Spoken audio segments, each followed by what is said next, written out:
sing and dance. So instead of singing and dancing, I always present with a declamation piece.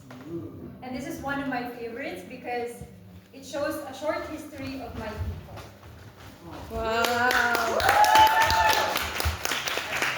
I'm gonna read because I don't remember them anymore.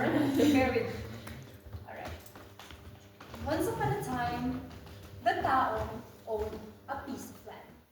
It was all he owned. But he cherished it, for it gave him three things: life, first of all, and liberty and happiness. Then one day, the Spaniard came and commanded him to pay tribute to the crown of Spain. The Tao paid tribute, and he was silent. He was certain that he was still the master of his land. The Spaniard became rich, but with riches, evil entered into him, and he came to the Tao a second time. He read to the Tao a formidable document saying, according to this Decreto Real, which unfortunately you cannot read, this that you have been paying me is not tribute, but rent. For the land is not yours, but mine. The Tao paid tribute and said nothing. He ceased to be a free man. He became a serf. Still, the Tao held his peace. The rent went up and up. The Tao starved. And this time, at last, he spoke, not in words, but with that rustic instrument with which he cleared the land he once owned, the bow.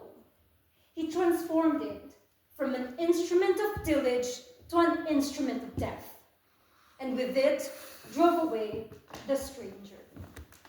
Then he returned to his field, saying, now, indeed, shall I again be master of my land, once my own, but stolen from me by the trickery of quicker wits than mine. But the Tao was wrong, for the land had another master, this time not a stranger, but his own countryman. His own countryman grown rich. The Tao had a new name, Kasama, which to us means partner, but which to the Tao meant still a slave. For once more, he suffered from his countryman the same things he had suffered from the stranger: the rents, the usury, and all the rest of it. Yes, the Tao returned to his field, thinking that he was free. But he soon discovered that he was still a prisoner. His prison, a two-room shack, rent by every wind, without any comforts, except that three families have there the privilege to share. The Tao's home has become his very prison. Its doors, if you can call them such, are wide open. It is prison nonetheless, for the Tao is bound to it, not with the chains, but with a stronger chain, his honor. To this day, the Tao remains a slave, a prisoner of the usurer. No wonder then that the Tao, being a slave, has acquired the habits of a slave.